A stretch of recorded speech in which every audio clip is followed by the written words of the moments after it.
Ang PhilHealth po ay para sa health. Sana naman po ay magising na po ang pamunuan ng PhilHealth. Hindi naman sila bangko na dapat mag-ipon lang po ng pondo. Ilang pasyente na po ang makakapagkonsulta sa doktor kung gagamitin lamang po ang 89.9 billion para sa mga pasyente. May buntag sa aton tanan, magandang umaga po sa ating lahat. No? Health is a fundamental right, not a commodity. As chairperson of the Committee on Health, I believe that every Filipino should be able to access healthcare they need to survive and thrive. Our goal is simple. Ensure that public funds for health services are utilized to benefit Filipinos in need. Ang PhilHealth po ay para sa health.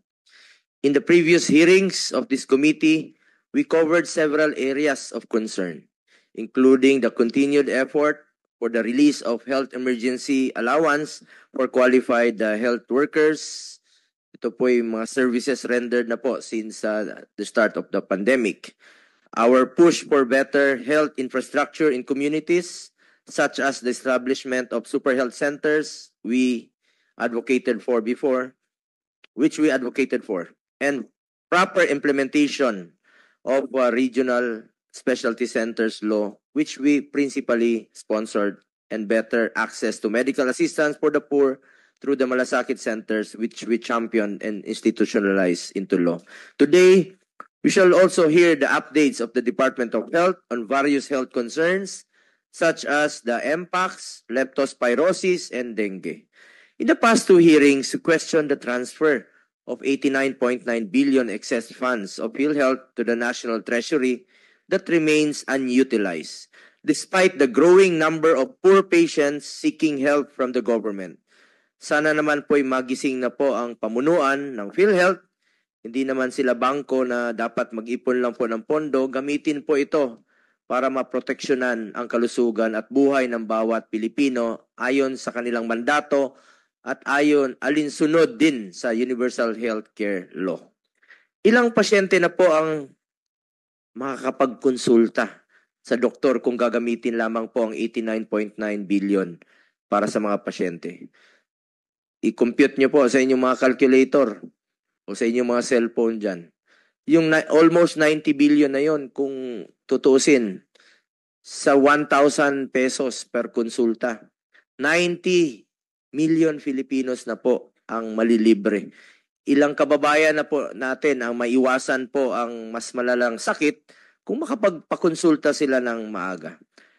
Samantala, maraming Pilipino pa rin ang takot magpakonsulta dahil sa babayarin sa ospital. Takot talaga sila magpa-check up dahil pagtingin pa lang nila sa ospital, ako, laki ng babayaran at saan kami kukuha ng pambayad.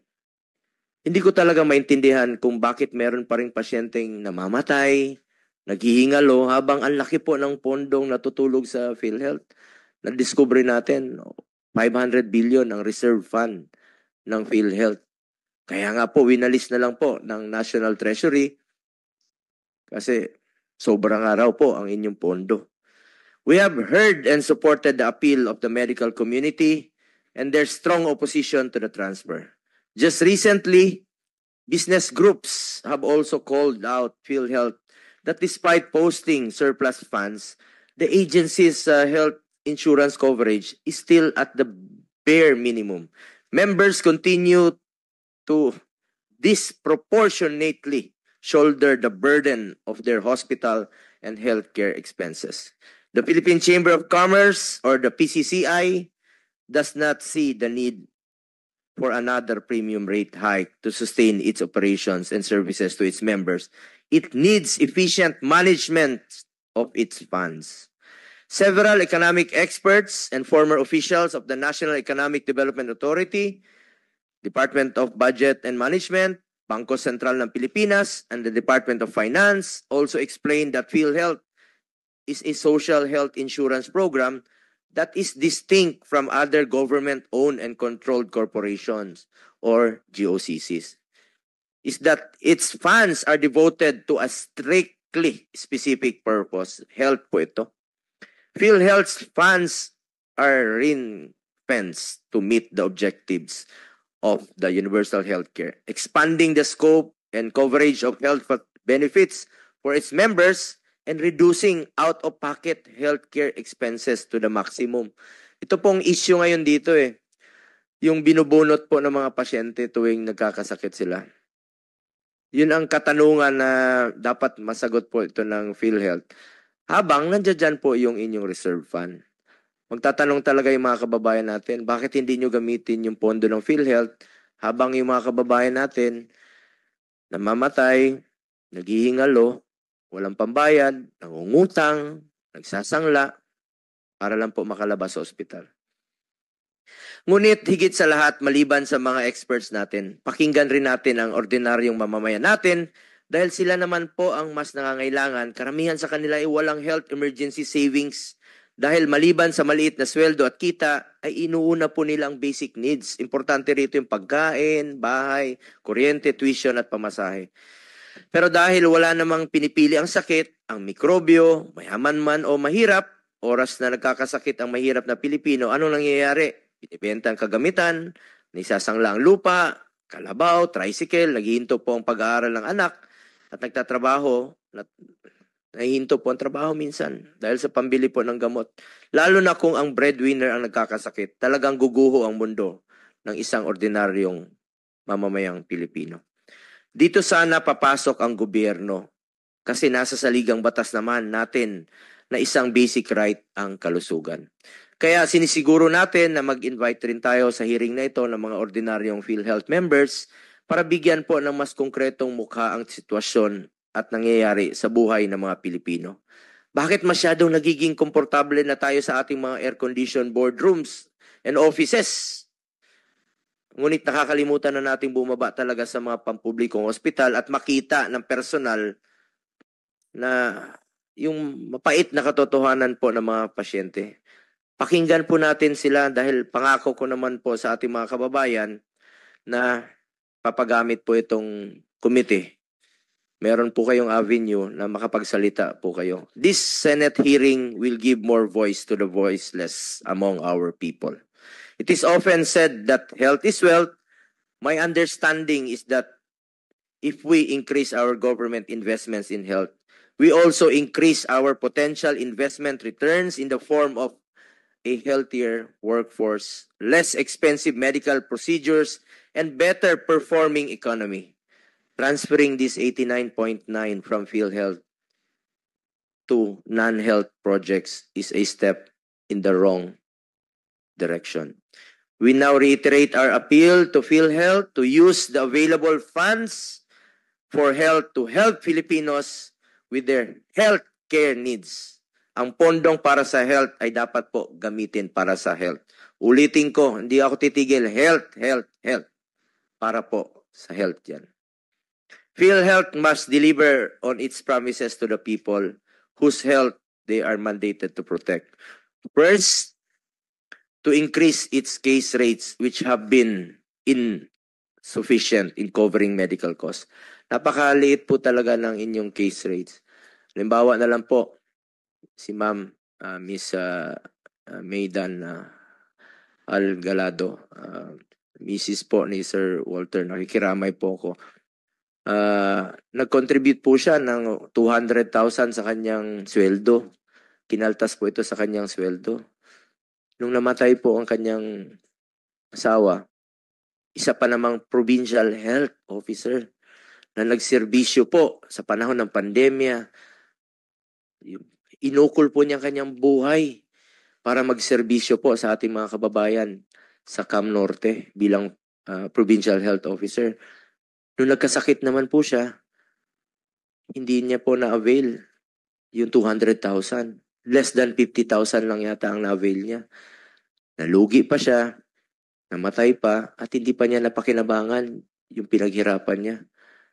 Bakit po hindi niyo ayusin yung inyong case rates para mabawasan naman yung mga out-of-pocket expenditures ng ating mga pasyente? Second, expand benefits to attain universal healthcare as promised by the Universal Healthcare Law. Nasa batas po yun. Third, remove the single period confinement policy, which we deem illogical and unacceptable given that we cannot predict how often we get sick or when we will need to avail of PhilHealth benefits. Halimbawa, pag tayo po'y nagkasakit ng pneumonia, na-admit tayo, bawal na pong makover ito within 3 months. Mapigilan ba natin magkasakit? Pasintabi po sa kumakain. Ako, mahilig akong kumain ng mga street foods. Pag nagka-diarrhea po tayo, bawal na pong i-cover muli ng PhilHealth dahil sa inyong single confinement policy. Buntis, nagka-bleeding, maselan yung pagbubuntis. Bawal pong i-cover muli dahil sa single confinement policy. At marami pang iba, I'm sure. Tingnan niyo po ito at nangako po kayo na tatanggalin niyo po itong single period confinement policy. Tuparin niyo po ang inyong pangako. You are under oath at papa-oath ko kayo muli. Hindi po pwede rito yung promise, cross my heart. Tuparin niyo po inyong mga pangako sa mga mahirap. Nakasalalay po dito, Mr. Ledesma, ang buhay ng bawat Pilipino, yung mga mahirap nating kababayan. Sana maintindihan niyo po, mahirap pong maging mahirap. Fourth, recommend a reduction of premium rate contribution. That is why we in the Senate also push for the passage of Senate Bill number 2620, which I am one of its authors and co-sponsors, to amend the Universal Healthcare Act in order to lower premium contributions of direct members to 3.25% in 2025. Habang dyan yung pondo ninyong napakalaki, dapat po ibabaan muna yung premium contribution dahil bawas po ito sa sweldo. Bawat piso, napakahalaga po ito sa mga ordinaryong mamamayang Pilipino. Pinagpapawisan po ito. Lalo na sa panahon ngayon, ang hirap po. Mahalaga po bawat piso sa kinikita ng bawat Pilipino. Fifth, review its fund utilization as they are asking for 74 billion as subsidy for next year's national budget despite still having accumulated excess funds. Ibig sabihin, maghihingi na naman kayo ng subsidy sa gobyerno for 2025 habang andyan pa po inyong reserve fund. Dapat po i-explain nyo na mabuti. Bubusisiin namin dito sa Senado ang inyong budget. Lastly, maaari, nasa korte naman to ngayon, stop the transfer of the 89.9 billion to the National Treasury. PhilHealth should provide free medicines. Kapag-aralan yung mabuti yung free medicines, yung libreng gamot, and other services to poor and indigent patients, and make sure that every Filipino who is already considered a member of PhilHealth gets to benefit from all the health programs they are entitled to. Dapat na ma-avail from PhilHealth.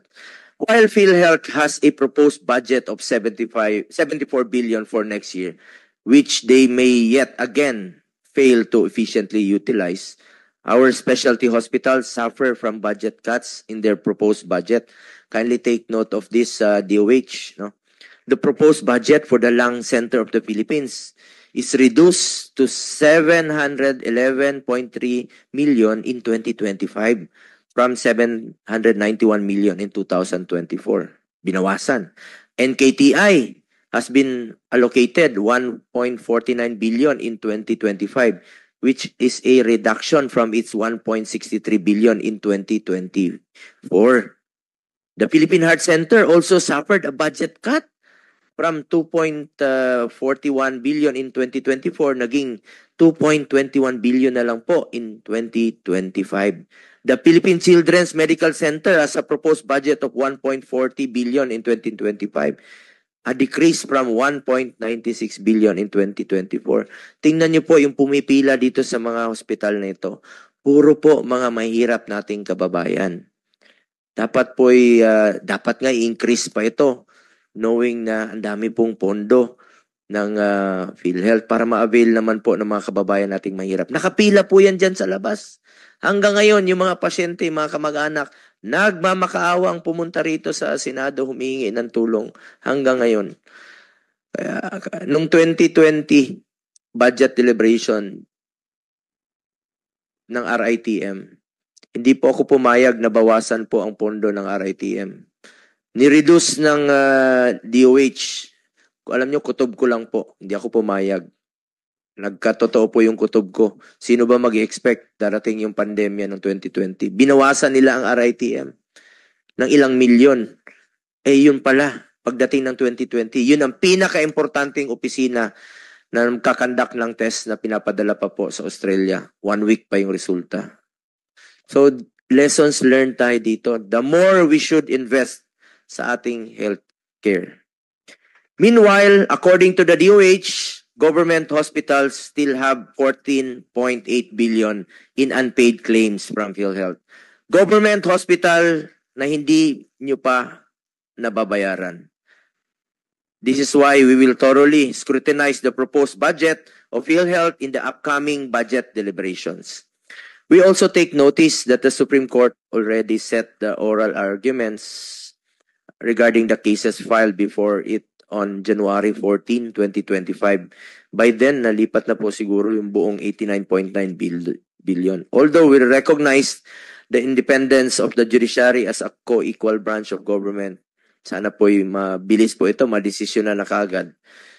Dahil this affects the benefits ought to be received by millions of Filipinos. By the time makapag-desisyon sila, tapos na. Ilan pong Pilipino pang matutulungan ng mga pasyenteng mahirap dito sa 89 billion.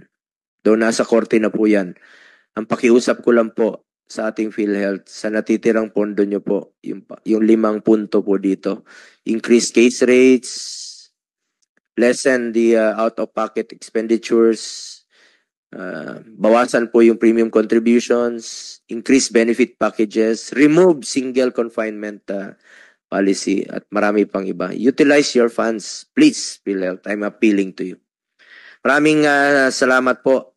Para sa akin, ang kapakanan at kalusugan ng Pilipino ay hindi po dapat pinaghihintay. Ulitin ko po, ang pondo ng PhilHealth ay para po sa health gamitin. Imbis na pinapatulog ng PhilHealth ang pondong pangkalusugan, na mula naman po sa taong bayan at para po sa taong bayan yan. We will continue to fight for affordable and accessible healthcare for our people and oppose anti-poor policies of PhilHealth.